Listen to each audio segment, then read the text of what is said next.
అందరికీ నమస్కారం అండి. Welcome to my kids channel. ఈరోజు మేము మా ఫ్రెండ్స్ సోమశెట్ వాటర్ ఫాల్స్కి వెళ్దాం అనుకుంటున్నాము. సో ఈ వాటర్ ఫాల్స్ ఏంటంటే కింగ్స్టన్ నుంచి 76 కిలోమీటర్స్ ట్రావెల్ చేసి వెళ్ళాలి. ఈ రూట్ అంతా ఎట్లా ఉంటుందంటే హిల్స్, సముద్రం పక్క నుంచి వెళ్ళాల్సి వస్తుంది. సో అందుకని చెప్పి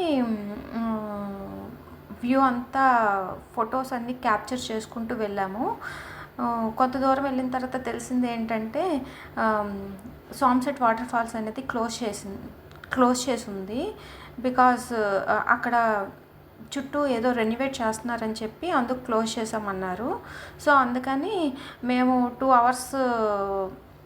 అవర్స్ ట్రావెల్ చేయవలసింది. అబోవ్ 3 అవర్స్ అయ్యింది. ఎందుకంటే సోమశెట్ వాటర్ ఫాల్స్ నుంచి మేము వెళ్దాం అనుకున్న ఫ్రెంచ్మన్ కోవు మరొక 50 కిలోమీటర్స్ ఎక్స్ట్రా అయ్యింది. సో మధ్యలో ఏంటంటే కొన్ని సీ పాయింట్స్ బాగా అనిపించడం వల్ల ఒక సీ పాయింట్ దగ్గర ఆగి కొన్ని ఫొటోస్, వీడియోస్ తీసుకున్నాము. సో ఇక్కడ ఫైనల్లీ రీచ్డ్ ఫ్రెంచ్మన్ కోవ్ అండ్ మాతో పాటు మా ఫ్రెండ్స్ కూడా జాయిన్ అయ్యారు ఇక్కడ. సో మేమందరం కలిసి కార్ పార్కింగ్ నుంచి బీచ్కి వెళ్ళాలంటే ఒక 500 మీటర్స్ వాక్ చేసి వెళ్ళాలి.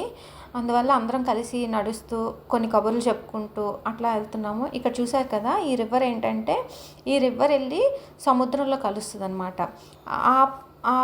ఏంటంటే స్వింగ్స్ అన్నీ ఉంటాయి, వాటర్లో స్వింగ్స్ ఉంటాయి. మీకు అది కూడా నేను చూపిస్తాను.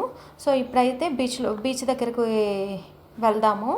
అట్లా వెళ్తూ ఉంటే దీని స్పెషాలిటీ ఏంటంటే 2 హిల్స్ మధ్య బీచ్ ఉంటుంది అనమాట.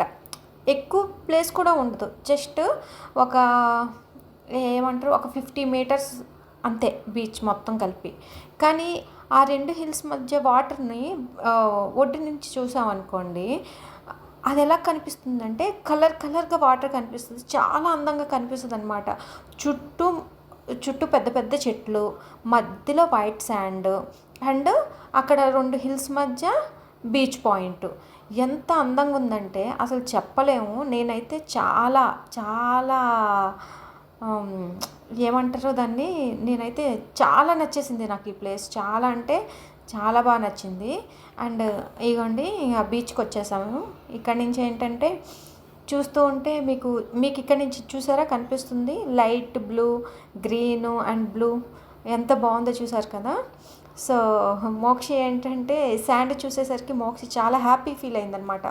ఇంతకుముందు ఏంటంటే ఒక బీచ్కి వెళ్ళాము, అది బ్లాక్ శాండ్ బీచ్, మొత్తం రాక్స్ ఉండడం వల్ల తను ఈ బీచ్ చూసి ఇసుకలో నడిచేసరికి తనకి చాలా హ్యాపీ అనిపించింది అనమాట. ఇక్కడ చూసారు కదా, అక్కడ ఏంటంటే చెప్పా కదా రివర్ సముద్రంలో కలుస్తుందని. అక్కడికి వెళ్ళి చూస్తూ ఉంటే నాకు కొన్ని ఫిషెస్ కనిపించాయి అనమాట. అక్కడ వాటిని జూమ్ చేసి ఇంకా వాటిని క్యాప్చర్ చేశాను నేను ఇక్కడ. క్యాప్చర్ చేసిన తర్వాత ఇంకా పిల్లలు ఆడడం స్టార్ట్ చేశారు. చూడండి ఎంత బాగుందో. ఇగోండి ఇక్కడి నుంచి వెళ్తే ఈ రివర్ వెళ్ళి ఆ సముద్రంలో కలుస్తుంది అక్కడ. ఇంకా మొత్తం చుట్టూ కోకోనట్ ట్రీస్, పెద్ద పెద్ద ట్రీస్ ఉన్నాయి. చాలా బాగుంది ఇక్కడ. ఎక్కడ పడితే అక్కడ చెట్లు ఉండడం వల్ల ఎండ అంత తెలియలేదన్నమాట. ఇంకా నీళ్ళలో ఎక్కడెక్కడ నీడగుందో అక్కడ అందరూ చైర్స్ గ్రూపులుగా వచ్చి ఉంటారుగా, వాళ్ళందరూ చైర్స్ వేసుకొని కూర్చొని ఇంకా ఎంజాయ్ చేస్తూ ఉన్నారు ఇక్కడ. చూడండి మా అమ్మాయి శాండ్తో ఎట్లా ఆడుకుంటుందో. ఆ శాండ్ కూడా ఎంత మెత్తగా ఉందంటే ఏమంటారు, మనం సున్నిపిండి రాసుకుంటాం చూడండి, అంత మెత్తగా ఉంది. నాకైతే బాగా నచ్చింది ఈ ప్లేస్ మాత్రం.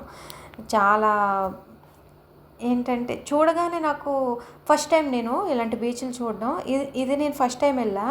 చాలా బాగా అనిపించింది నాకు. నేను వెళ్ళిన బీచ్లన్నీ ఏంటంటే రాక్స్, ఇంత నీట్గా లేదు శాండ్. అయితే ఇక్కడ చాలా బాగుంది. చెప్పా కదా మీకు ఫస్ట్లోనే ఇక్కడ స్వింగ్స్ ఉంటాయి వాటర్ మధ్యలో అని చెప్పి. చూడండి మా అమ్మాయి ఒక స్వింగ్ చేస్తుంది, ఎంత బాగుంది కదా. వాటర్ కూడా ఇది వైట్ శాండ్ అవడం వల్ల ఏమైందంటే వాటర్ క్లియర్గా ఉందన్నమాట. జస్ట్ మనకి అందులో ఒక పిన్ను పడినా కూడా క్లియర్గా కనిపించేలా ఉంది వాటర్ మొత్తం. చాలా బాగుంది. చూడండి. ఇక వీళ్ళు వచ్చి వచ్చి రావడంతోని స్విమ్మింగ్ డ్రెస్సులు వేసుకోకుండా ఇంక వాటర్లోకి దిగారు. మేము ఇలాగా వీడియోస్ ఫోటోలు తీస్తుంటే వాళ్ళ డాడీ కూడా వచ్చి జాయిన్ అయ్యారు. ఇప్పుడు దాకా మోక్షి స్వింగ్ చేసింది కదా, ఇంకా వాళ్ళ డాడీని చూడగానే సాక్షి కూడా ఎక్కుతా అని చెప్పి కొంచెం ఏడుస్తుంది అనమాట సాక్షి. ఎందుకంటే వాళ్ళ డాడీని చూస్తే తనకి ఏం కావాలన్నా అప్పుడే గుర్తొస్తాయి. అందువల్ల చూడండి, ఇప్పుడు ఇప్పుడు స్వింగ్ చేయడానికి ఎక్కింది కదా, వాళ్ళ డాడీ ఒక సైడును మా పెద్దమ్మాయి ఒక సైడ్ ఇద్దరు కలిపి ఇంకా స్పీడ్గా మూవ్ చేయడం స్టార్ట్ చేశారు స్వింగ్ని. మూవ్ చేయడం వల్ల ఏంటంటే సాక్షి చాలా భయపడింది అనమాట ఇక్కడ. ఇంక నాకు వద్దు ఈ స్వింగ్, దించేసేయండి ఇంకా గట్టి గట్టిగా అరుస్తూ ఉంది. ఇంకా అక్కడ చుట్టుపక్కల ఉన్న వాళ్ళందరూ ఇంకా సాక్షి వైపు చూస్తున్నారనమాట ఆమె గట్టిగా అడగడం వల్ల. సో కాసేపు ఇట్లా ఆమెతో ఆడుకొని ఇంకా ఆమెను దించేసి మోక్షిని రమ్మంటున్నాడు వాళ్ళ డాడీ. అన్న నువ్వు ఇంకా స్వింగ్ చేద్దు అని చెప్పి మోక్షిని రమ్మంటే మోక్షిని ఎక్కించారు. వాళ్ళ డాడీ ఏంటంటే మోక్షిని ఇంకా స్పీడ్గా మూవ్ చేయడం వల్ల ఆమె అసలు ఎక్కడ వాటర్లో ఆ స్వింగ్ ఊడి వాటర్లో పడతానా అని చెప్పి ఈమె కూడా గట్టి గట్టిగా అరవడం స్టార్ట్ చేసింది. ఇంకా కాదులే అని చెప్పి వాళ్ళ డాడీ ఏం కాదని చెప్పి వెనక్కి నించుంటాలే ఏం కాదని చెప్పారు. కానీ ఆ అమ్మాయి మాత్రం ఏడుస్తూనే ఉంది. ఇంకా వాళ్ళ డాడీ ఆపేసి దించేశారు తన్ని. దించేసిన తర్వాత నేను చెప్తున్నాను అనమాట, రండి ఇంకా చాలు వెళ్ళి కాస్త ఫుడ్ తినేసి వద్దామని చెప్తున్నా. ఎందుకంటే మేము అనుకున్నాం కదా 2 hours జర్నీ అనుకొని మేమేంటంటే 8 o'clockకి స్టార్ట్ అయ్యాము. కానీ వచ్చేసరికి 12:30 అయిపోయిందనమాట. ఇంకా అక్కడి నుంచి ఇక్కడికి వచ్చేసరికి 1/2 hour. ఇంకా ఫుడ్ తినేసి ఒకేసారి వాటర్లో దిగి ఆడుకుందామని చెప్పి ఇంకా తీసుకెళ్తున్నాను పిల్లల్ని ఇక్కడి నుంచి.